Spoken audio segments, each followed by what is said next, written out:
process of having a webinar come out that I could let go of, and that simplifies and makes me feel so much better, then great, that's life-giving. Simplify that right now.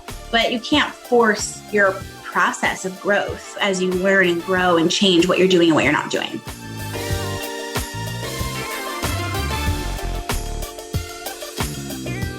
You're listening to the Redefining Wealth podcast with Patrice Washington. In today's episode, I sit down with the life minimalist herself, Allie Casazza. She says simplicity is relative. Hey there, this is Patrice Washington from patricewashington.com, where we chase purpose, not money. Welcome back to another episode of Redefining Wealth. If you're an OG listener or purpose chaser, thank you for continuing to tune in week after week. And if you are brand new here, here's what you should know. This is not your typical personal finance podcast.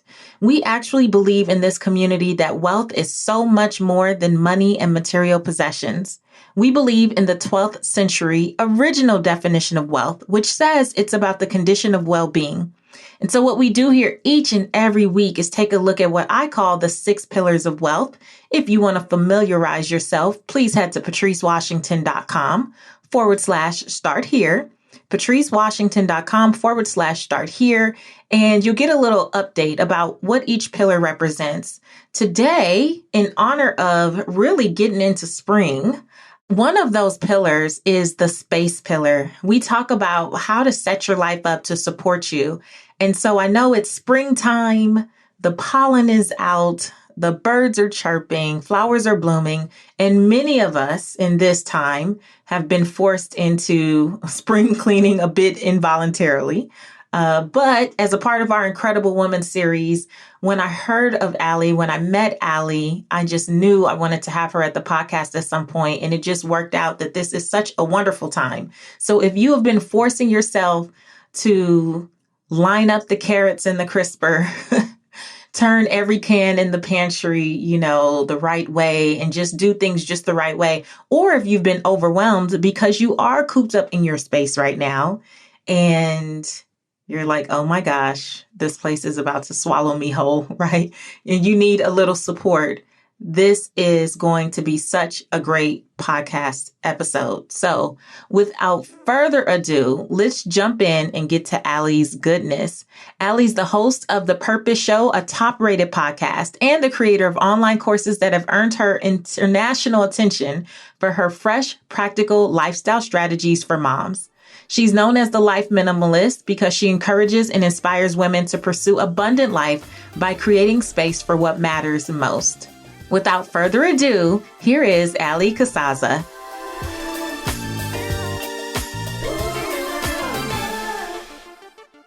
Welcome to the Redefining Wealth podcast, Allie. Thank you so much for having me, Patrice. I'm so excited. I'm so excited. So I have to tell people this, that we both kind of stumbled upon one another without even knowing that the other knew of the other type of thing. So I was recently on Allie's podcast, The Purpose Show. And before we started, you started telling me about how you were Googling one night and found me. And I'm floored because I had stumbled upon you on Instagram. And I was like, who is this cute little lady?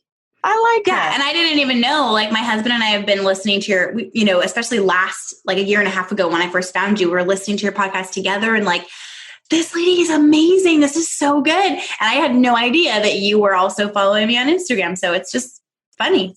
Yeah, just meant to be. So obviously, then that I really believe in the space pillar and I really believe in setting up your life to support you.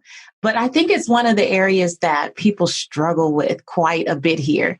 And I'm going to say my theory. My theory on why people struggle so much is because they are chasing this idea of perfection. Absolutely. When it comes to how they're going to, live their life, how they're going to get organized, how they're going to bring order and peace to their space. And I was watching a video of yours on IGTV where you were talking about doing the opposite, like this stuff should be built around you. Can you just kind of talk about from your experience, where do we begin our uncluttered journey? And is it some perfect land out there? Yeah. Well, I think a lot of it comes from within people. Like a lot of people struggle with this idea of perfect. And like, I just don't want to start because it might not be that. So I'll just wait and stand still. And it's like, no, the opposite needs to happen. But I think also, especially in the world of space and minimalism and all this stuff that's kind of picked up in trend the last like 5 to 7 years, perfect is taught by a lot of people in charge or like leaders in this industry. And it's very perfect. It's very like, do this at the end of every day. And just like all your stuff has a personality and soul, and you need to take care and go through this whole ritual for it. And like lining up the carrots in the crisper so that it's not visual clutter. And it's like, I don't know what I would be like if I didn't have kids, but I'm pretty sure I still wouldn't be like that. But I do have kids. I have a lot of kids, and I have a business to run and a purpose. And like, I just it's not even about time. Like, I don't want to give my time or mental energy to that. I just want to have less crap so I can go focus on living my life instead of cleaning up after it. Yeah. So that's kind of more where my head goes. And then all the perfectionism just kind of falls away, and it doesn't even have something to stand on. And you just need to just go, like, just start getting rid of stuff. Start with one thing. So you were really known for your minimalistic viewpoints, right? Can you really break down what minimalism means? Because I think that some people hear that and they immediately think, oh, you live in a tiny house. Like that's the new thing. It's like, hold on, there was minimalism before tiny houses. Let's not get carried away. So what's your definition of minimalism? Yeah, I think for me, it's how can I have less of what doesn't really matter? Things are nice, and it can be a distraction, and it's not like, it's not just unnecessary. It's like, how is this serving me? Is this helping me be set up to live on purpose and to like really good to the end of the day and feel like, yes, good job. I did a good job here. I focused on what mattered, because the more stuff you have, the more you're maintaining. So for me, it's really like, what is serving me? What is creating a space that is set up to support why I'm here, the life I want to live, how I want to feel day to day, the purpose that I have in my family, in myself, in my business. And when you look at it like that, not a lot passes that test. So it just kind of is less by nature, but it's not for me about like, what's the bare minimum I can have? Like there's these guys that show like, oh, we have 100 items each. And they like pride themselves on that. And they have their house is empty. It's like a tomb. It's so depressing. And it becomes less for the sake of less. And I want it to be less for the sake of more of better things, other things, like more of what matters. So I just really don't subscribe to the whole like minimalism trend and the like white walls and succulent, like one little succulent on the counter. And like, I like design. I have a beautiful home. I love my home. I like that kind of stuff. But if it doesn't support me doing what I need to do in that space, it's out. Yeah, I love that. You remind me of myself in the finance industry, where people would make assumptions, right, that I was automatically frugal. So in the same way, they'd be like, why would you ever drink coffee? Like, why would you go to Starbucks? $7 latte. Yeah. Yeah. And I'm like, I wrote 3 books sitting at Starbucks, right? So the trade-off was wonderful. If I go to Starbucks twice a week, and I'm buying 1 coffee while I'm sitting there, maybe 2 if I'm feeling froggy. And, but I'm writing this content and creating content that's actually creating tens of hundreds of thousands of dollars. Why would you stress me about $7 a week or $14 a week? Yes. Like, to me, it helped me get through that process, right? Mm-hmm. And there was a bigger picture that mattered more than the smaller thing that folks wanted me to focus on. And I feel the same way. It's like, people make an assumption that because you believe a certain thing, that automatically makes you some extremist. Mm-hmm. And so you're Allie Casazza. You must have the most minimal house of all time. And it's like, actually, no, I don't care enough to focus. it's not about like the legalistic side of things for me. Mm. I just don't think about it very much unless I'm talking about it and teaching it. Like I'm really not thinking about it. And that to me is the point. Go and do other better things. Don't sit there counting, well, does Allie have 3 jeans or does she have less? Does she have more? Like, what should I do with my jeans? Just live your life. Like have what you need and create a space and things in a closet and a living room and an office that supports what you need it to do for you, and go live. Yeah. One of the things that you talk about too is simplicity, right? Mm-hmm. This idea of simplicity. And I was listening to a podcast episode of yours where you talked about basically, through trial and error, you've learned that simplicity can go wrong when, like, if you don't have perhaps the right understanding of what you're actually trying to simplify, or maybe even the right motivation or intention. You told a story about your eyelashes. I've been there, girl. But there's like other things. Yeah. I've tried magnetic strips too. Those were not my ministry at all. And I also sleep on my face. So I understand why, getting the lashes. It was more time. Yeah. It was like more time trying to fix what I had smudged in my sleep and in the shower. That's a whole nother thing. But you were telling a story about even trying to simplify processes in your business. And I think I totally resonate with this, but can you just kind of tell us a few lessons that you've learned about what it truly means to simplify, but with purpose, like in the right way? And sometimes it's only trial and error that we learn, but you make some really great points.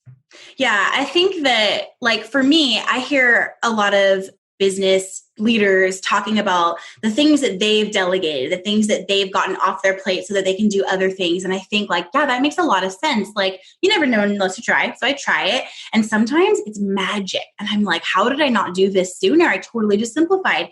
And sometimes it is just not. And I realize, like, simplicity is relative. So for, let's take James Wedmore for an example, because I love him. He simplifies his business and delegates his business. He talks much about that on his podcast. And it works great for him and sometimes for me. Other times, something he would suggest, which that's actually the example that I was talking about. I think that's what I talked about on the show, is like, I got an example from somebody and I was like, this is great, I'm going to do it. And it just totally didn't work because I had delegated my zone of genius. Yes. Like, I think that for me, actually, that really overcomplicated my business, or it takes so much time. And I'm good at that. Like, when I put my hand to that part of my business, magic happens. And I like doing it. So, like, why less is not always more. I think that sometimes if my zone of genius is creating content, is coming in and just speaking life and touching something, a project, and making it better, infusing my soul into it and not letting somebody completely take it. And if that takes a little bit more time, it's still going to be simpler than if I gave it away, because it's not going to work. That piece of content will not convert. It will not reach the women that I need it to reach. And that's not simpler. That's more complicated and pointless. It's also a waste of money because I needed that piece of content to do what it needed to do. So I would rather take 30 minutes and do my own thing to it and then kind of ship it off and let my team get it out into the world and know that, like, that was the simplest version of that task for me. Maybe not for James, maybe not for Patrice, maybe not for whoever, but for me, that was the simplest form of that. I also think we can get really carried away with trying to find the simplest form of everything and, like, obsessing over it, to where we're constantly asking that and, like, chasing what's the simplest version of this. Like, maybe I can make it less. And I feel like, girl, just calm down, like, take a breath, just live. Like, it's okay to learn slow and to grow slow and to figure things out as you go. I've been in my business for 4 years now, and I just now feel like I know exactly what needs me and what does not. And it's not a lack of minimalism or simplicity that took this long. It's just being human and living life. So I think put things under the light of simplicity and hold it up there and ask, like, could this be simpler? Is simplifying this stressing me out? Stop. Come back to it another time. Is it bringing you life and helping you see, like, oh my gosh, there are like 10 things on this process of having a webinar come out that I could let go of, and that simplifies and makes me feel so much better? Then great, that's life-giving. Simplify that right now. But you can't force your process of growth as you learn and grow and change what you're doing and what you're not doing. That is so good. That is so good. It's also a lesson that I learned in my business recently is that, to your point, I was listening to a lot of folks around me who were just talking about essentially putting in people who I'll call middle management, right? Mm-hmm. Because our genius is the content. And so we need to be protected from all the things, right? Mm-hmm. So all the systems and all the things that go on in the background, we don't need to worry about that. Which to a point, like, because I'm technologically challenged in several ways. So like, there are definitely things I should not touch, but it morphed into me just not having a real grasp on my business because I was so secluded in this zone of genius, right? Mm-hmm. And I realized after this experience that I just had, like, no, like, I don't have to do all the things, but I know I need to know the things that are being done. and don't you feel more of like an energetic connection to the people you're serving and to your business? Like, yeah, I don't really need to know like how many downloads the podcast has and like what's going on with the, our email service and like the problem, but I might have a suggestion. And also whenever I talk to my team about that and I kind of go sit in on those team meetings that I stepped away from for so long and hated it, I get like, even if they're talking about something completely unrelated, just being in that energy, I always leave with ideas. Yeah. So less time is not always the answer, the way to simplify in your business. Yeah. One of the things that you talk about is just how when you find your idea of a minimalistic lifestyle, that it reduces stress.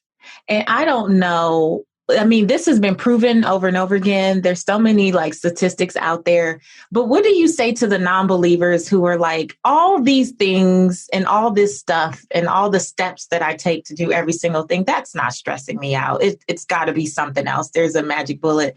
People don't believe that by clearing clutter, you can really decrease stress. What do you say to those folks? Well, I say like, have you tried it? Because the second there is something so deeply therapeutic and amazing about actually like getting a closet cleaned out and you feel that. And what do the women say to me every time when I just tell them to just start in the bathroom and just try it? Start in the bathroom. It's easy yeses and nos in there. No sentimental stuff. Just see how you feel just getting out your bathroom. And they always email me the same like couple of things. And it's always like, I had my coffee in there this morning because it's the only clean place in the house. And I just wanted to be in that energy. And I'm like, yeah, now imagine if your whole house felt like the bathroom does right now and you didn't have to drink your coffee next to your bathtub or your toilet.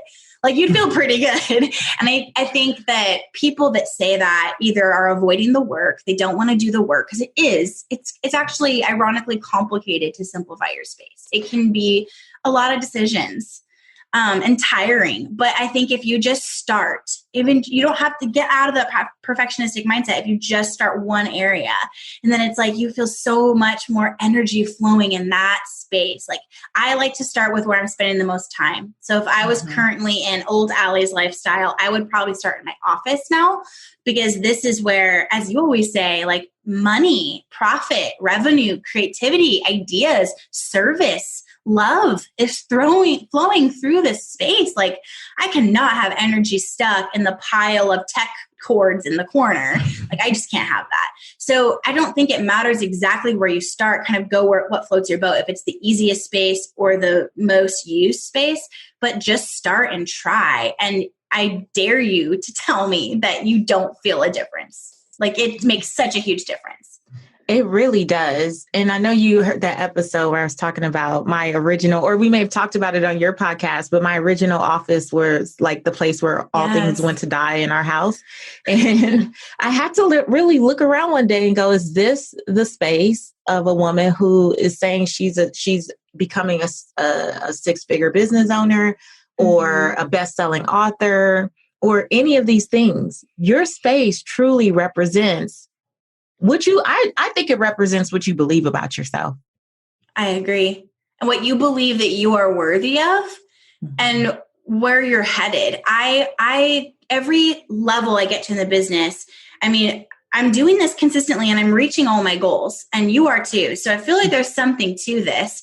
And the next level, I'm like, okay, I want to get to multiple six figures per month. We got to six figures a month. That was a big goal for a long time. Now multiple six figures a month. What does a person that makes $350,000 every 30 days, what kind of space does she work in? And I designed my office to what that felt like to me, because I don't want to stay where I am. I want to get to the next level. And so it goes to everything, how you feel when you climb in your car. I have 4 kids and my car is clean most of the time. I think that's a pretty amazing feat, because I know that like if I get in there, like I have earned that car. I love that car. I bought that. That was the first thing I bought for my family by myself with my business. It is so special to me. It totally has an energy around it. And whenever we have to like trade it in because it poops out, I'm going to be so sad. But I need to get into that car and feel like, yeah, this is clean. This is my space. This is where I drive to take my family around.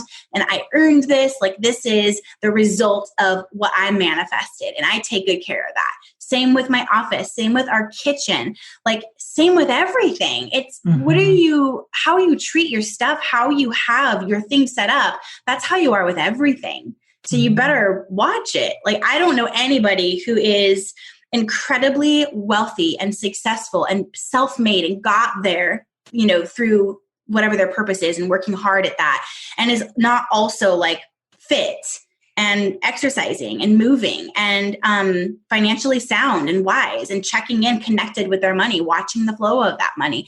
I don't know anybody that I want to be like that isn't all of those things. And the space can be the first step, like the first domino that knocks all the others over. I really agree with you, especially about the car stuff. So one joke that I always have on stage if I get to space is I love that people will blame their junky, nasty cars on their children. And I'm always like, how many of you have kids? And people raise their hand and I'm like, so what's your car look like? And people are like, oh, my kids. I'm like, where did they learn that from? Right? Because if we taught them that any space that we occupy is sacred and should be treated as such, you don't throw chip bags and mashed Cheerios into the rug of a sacred space. No. Right? Like that is learned behavior. So I know someone's listening and you are mad right now. You are rolling in your car right now, looking around. And I hope you feel convicted. I want you to be convicted because I want you to understand what you're saying, Allie, is that energy is everything. And I don't know about you. I get so many divine downloads when I'm driving in particular. So I'm always pulling over but I also have that space set up for that. Like, I don't know how many divine downloads come with 19 pairs of shoes in the seat next to you. They don't. And I think too, I used to always joke in my business about like years ago about how my car was the only non-minimal place. And like, I'm not fixing it. And it was like a total mess. And I would joke about it and like excuse it away. And then I got this new car and I earned it. And I was so proud of it. And I just couldn't let it get me. I got pissed at my kids when they were just doing what I showed them was okay in the car.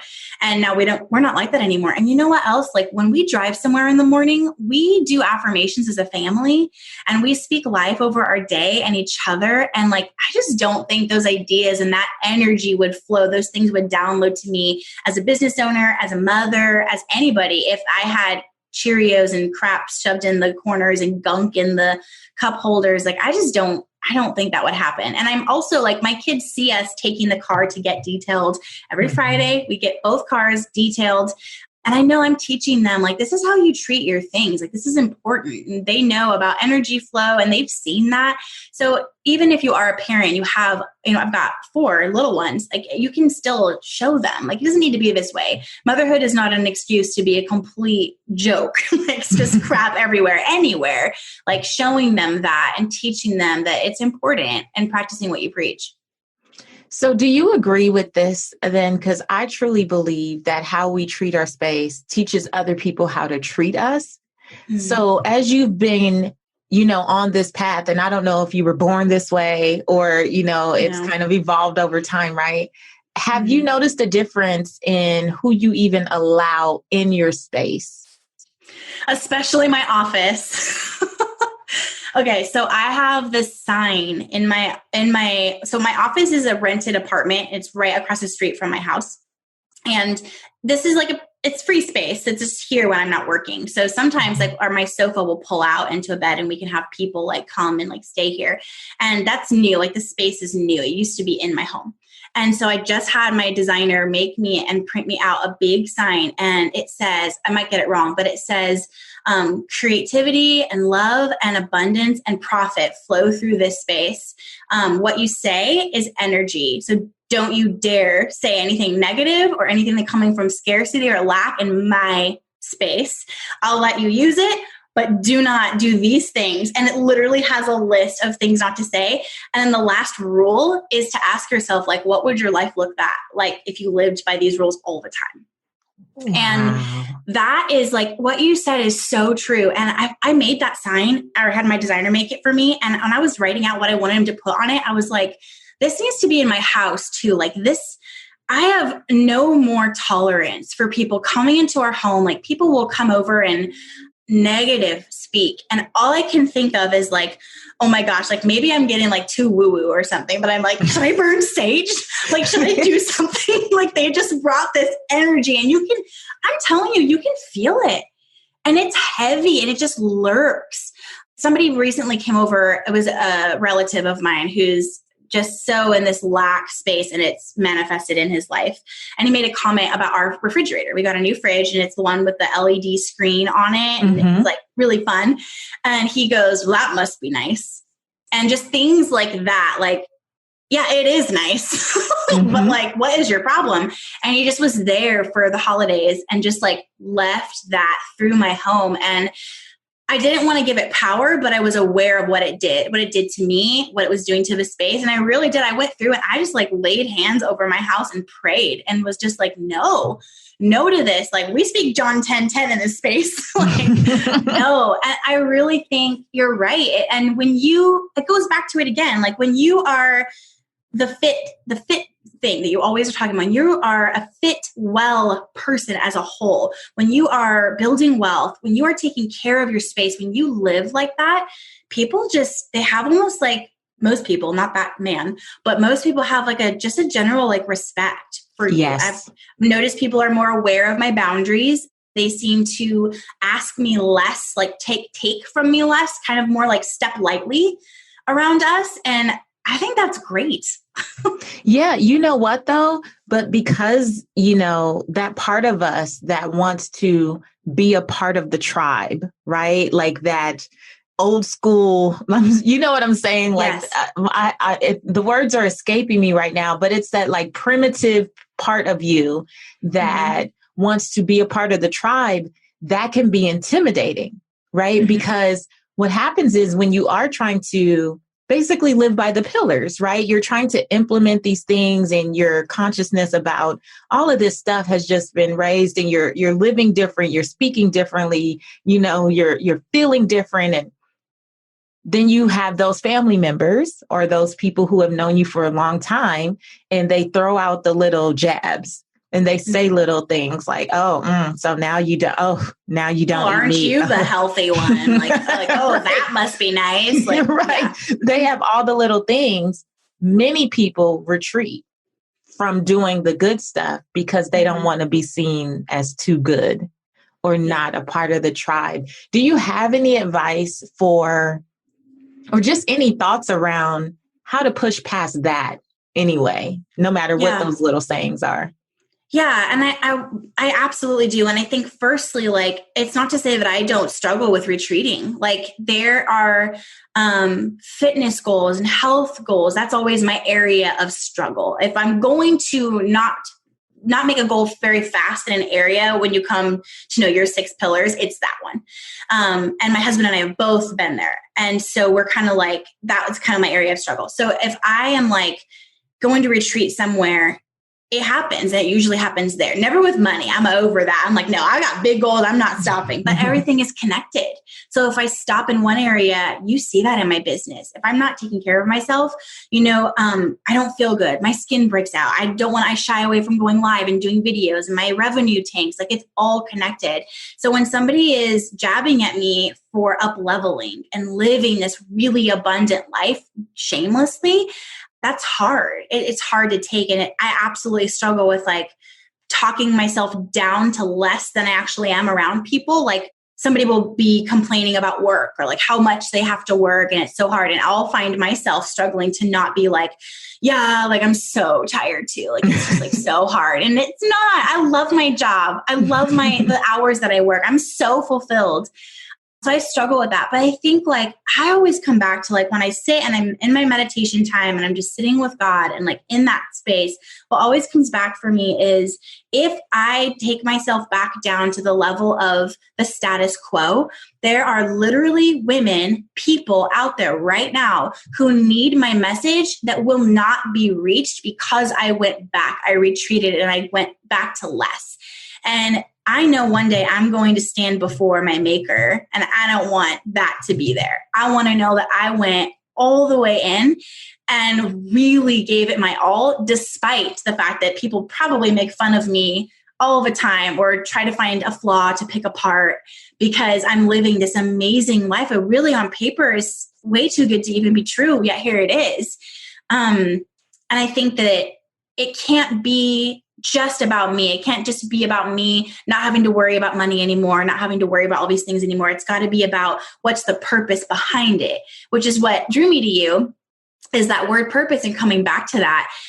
It's always been what God has put on my heart is that word. And like when I come back to that, I don't care if somebody makes fun of my fancy fridge or my clean car and oh, your house is always so clean. Like it must be nice. Like I don't care because I know that if those things falter, then I falter. And then my message doesn't get to where the people who need it the most. And I've got lives to change. So, oh, well. Right. Oh, I love it. That is so good. Man, that is so good. As you were speaking though, I could even tell, and it didn't click for me when I asked you the question. So it's so funny though, that as you're answering, I could tell, or I could recall a couple times where I haven't necessarily tried to match someone's misery, right? Mm-hmm. But I have retreated from sharing the truth of, what I do have going on. Held back. I've held back, because it's like it's like, I don't want to boast, but I've also learned that when people are sharing things, they're not looking for my coaching.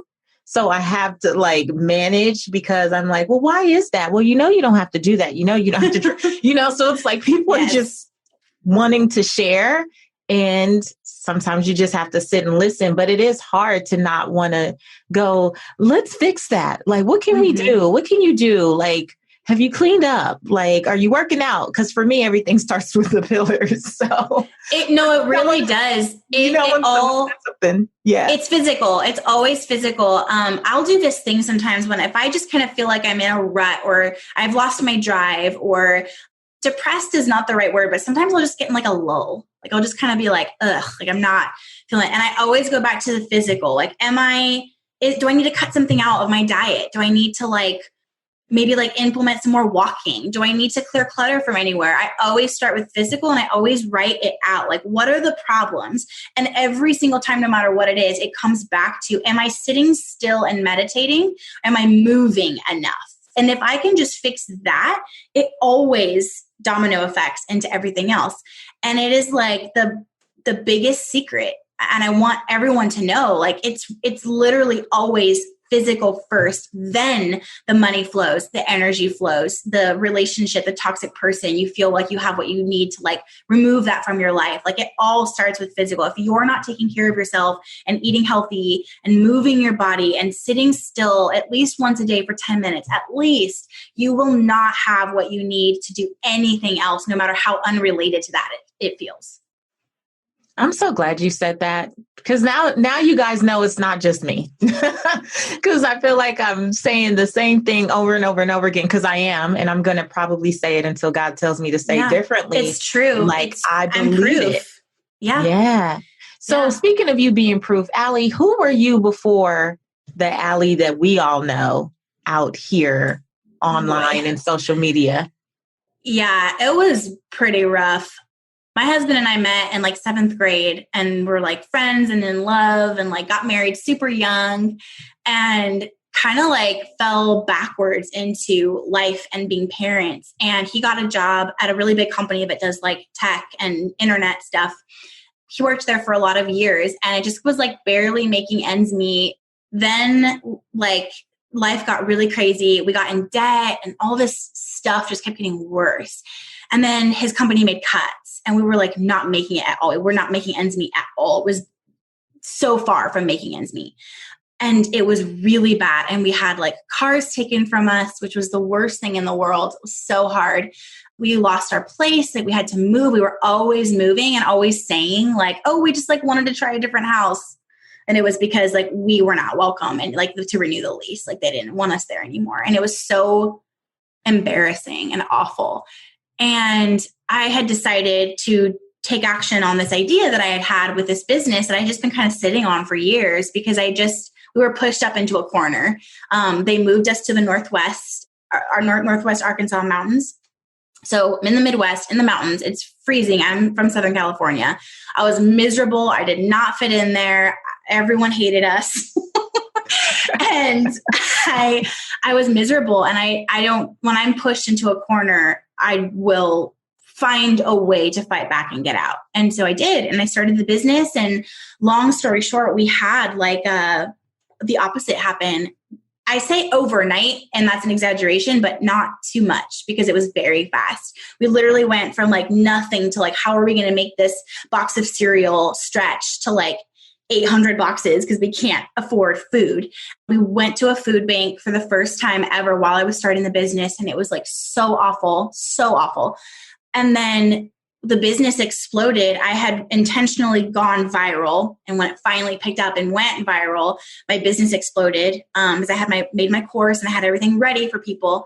And we made 7 figures in like a year. And I was a solopreneur, so we really didn't have any overhead. So that amount of money was like in my lap. And I didn't know what to do with it. And I found, all these money blocks and all these things that I didn't know how to name them. And I was just sabotaging our money and getting us back. I kept getting us back to the place we were in because that was all I knew. And it's amazing how I did that. That was a lot of money. And I just kept I made sure that we were still living paycheck to paycheck. Except it was what's an example of stuff you would do? My biggest thing was I was blaming it on generosity and giving it all away. Literally giving it all away and being like, oh, I'm so holy and sweet. Literally, I was just self-sabotaging to make sure we stayed where we were. I also bought things that we just didn't need. And I'm teaching minimalism. And I was literally comfort blanket wrapping myself up and look, this couch is from Anthropologie. It's not from the dumpster. Comforting myself. Some of the stuff was good and fun and I don't regret it. We took trips and we lived. We had not been living. It was so hard. So those things, I don't feel bad about those things, but I definitely was giving it away. I was loaning friends money because they had helped us out. And I was really overdoing it. And I think that there's something to be said for generosity, begetting more generosity, but that is not why I was doing this. I was dumping the money out because I just didn't know how to handle it. And my dad had always told me, if you don't go to college, you will end up flipping burgers. That's that's how we were raised. And I didn't go to college. I got accepted into a very elite Southern California private college because nobody told me that I could get in there. So obviously I had to do it. And then I dropped out because I hated it. I didn't want to go to college because I'm an entrepreneur. I didn't know it.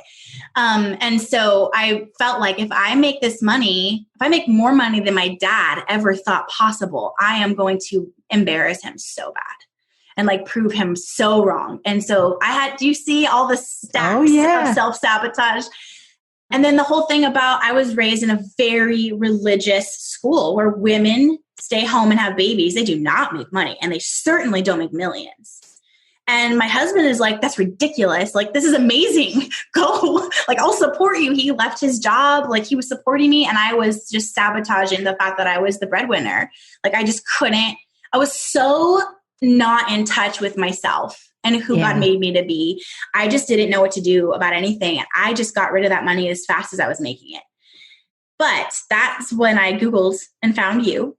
And then that kind of led to other things. I started reading like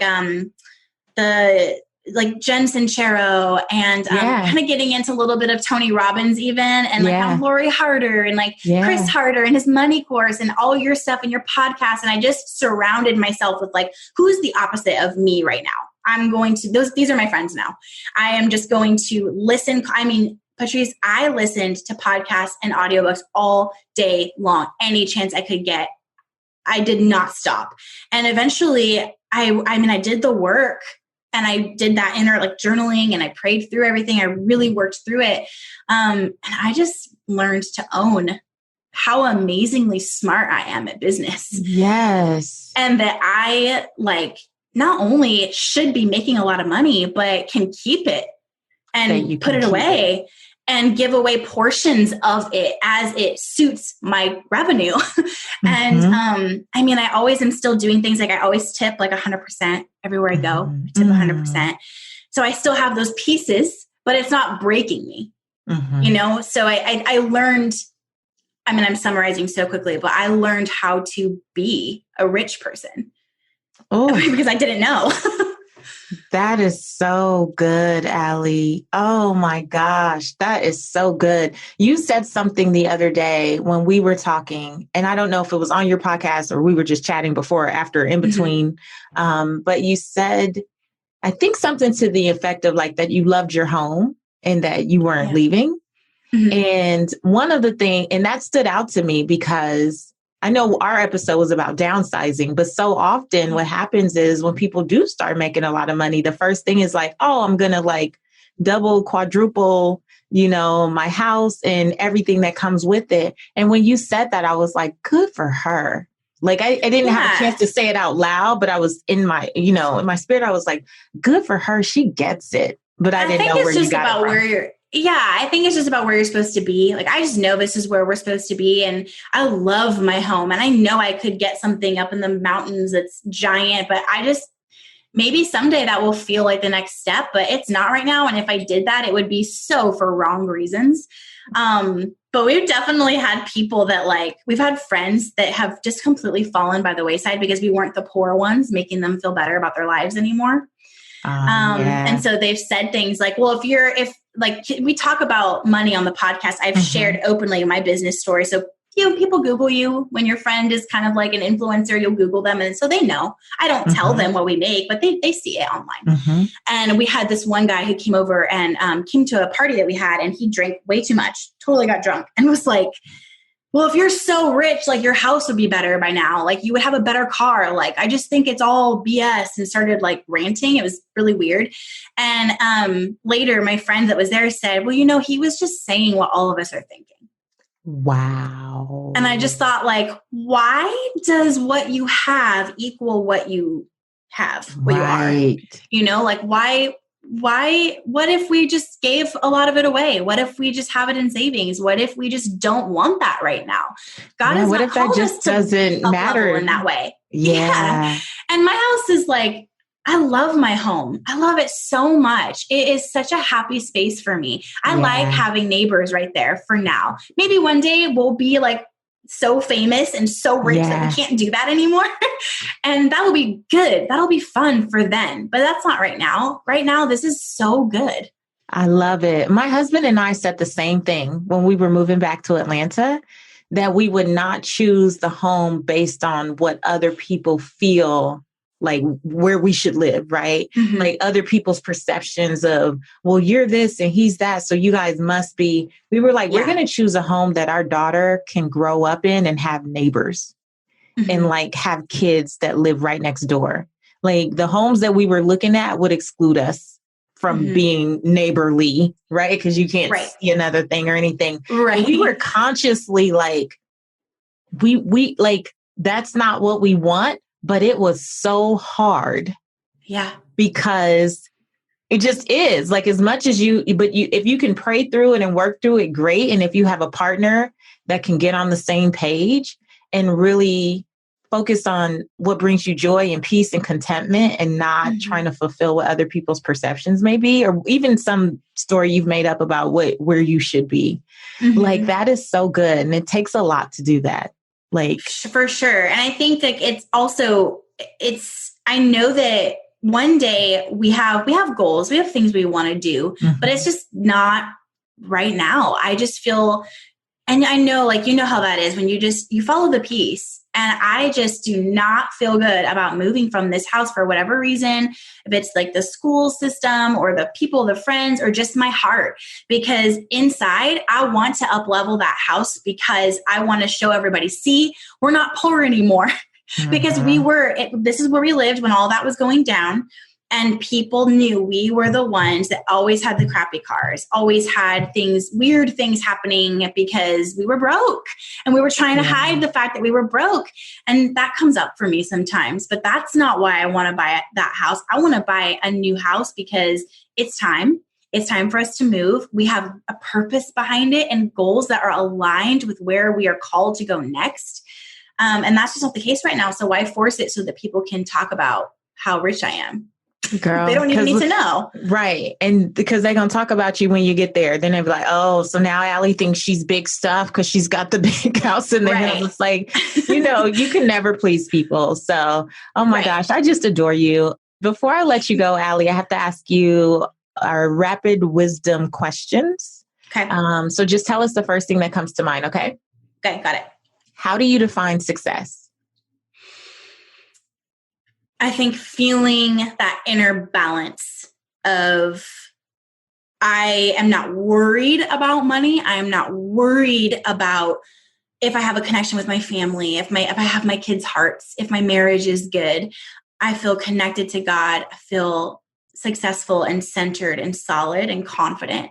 To me, if I'm in that place, things are going well, and that is successful for me. Awesome. How do you define wealth in 3 words or less? That is so hard off the top of my head. I feel like I'm going to fail everyone right now. I think wealth in 3 words or less is abundance in what you need abundance in, and purpose and peace. Peace, for sure. I knew you were going to say peace. You know what? In my mind, and I never do this, but I had answered for you. Thanks. In my mind, because you said follow the peace earlier. And I was like, oh, that is so good. That is wealth. Like, follow the peace. Yeah, that is. If that's how you can make decisions and you're so centered and quietly confident that that's it, I think that is for sure wealth. That's so good. What's one book that has redefined how you see wealth? I'm going to go back to Jen Sincero, because that book, You Are a Badass, and You Are a Badass at Making Money. The difference wasn't just like wealth. It was like, oh my God, money is everywhere. You don't even see money hardly ever anymore. It's just invisible and just flowing constantly. I can literally create it. That is when we went from like wealthy, more money, more revenue, and keeping the money. Like, this is just something that's just a tool, and I can get as much of it as I want. Mm-hmm. That's one of my favorites. We read that in Patrice's Pod Club. Yeah. Okay. Fill in the blank. My name is your name. And for me, the truth about wealth is. My name is Allie, and the truth about wealth is, I'm going to reiterate what I just said. Like, you can build as much of it as you want. There is no ceiling unless you set it for yourself. So go get it. Yes, go get it. I love it. Thank you so much, Allie. This was so good. Thank you. I loved this. Thank you for having me.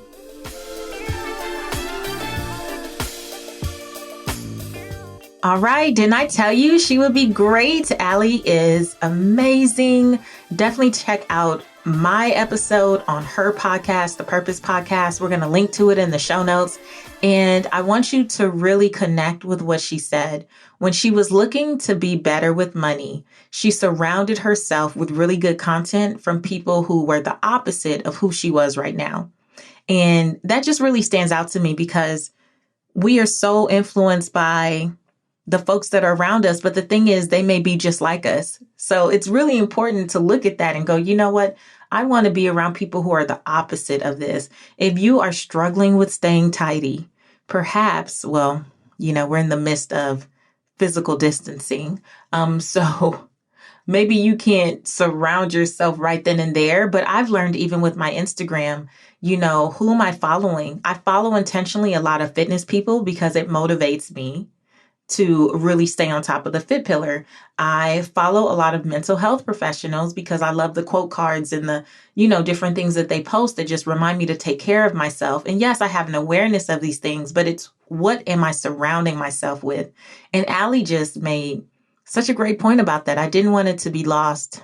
And follow the peace is sticking with me. I don't know about you, but think about what it would be like if every decision you made right now, in addition to being obedient, if you don't know what I'm talking about, check out the episode several weeks back, Obedience over Everything.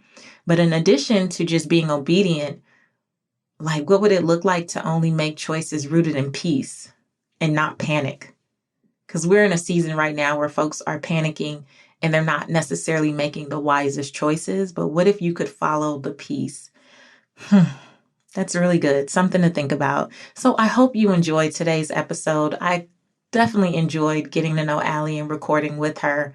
And make sure you hit her up in social media too and just tell her that you heard her on the Redefining Wealth podcast. If you are not a purpose chaser yet, I want to remind you that you can join our absolutely complimentary community. It's at IamAPurposeChaser.com. IamAPurposeChaser.com. You can join us. We are diving into a new book for the month of April. We have Patrice's Pod Club where we discuss books every 6 weeks or so. Come and check it out. Come and be a part. Come and share your before and after spring cleaning pictures. Get some accountability with purpose chasers from all over the world. It would be so cool to have you there. And that's it for me. Until next time, I want you to go live your life's purpose, find fulfillment, and earn more without ever chasing money. Talk to you later.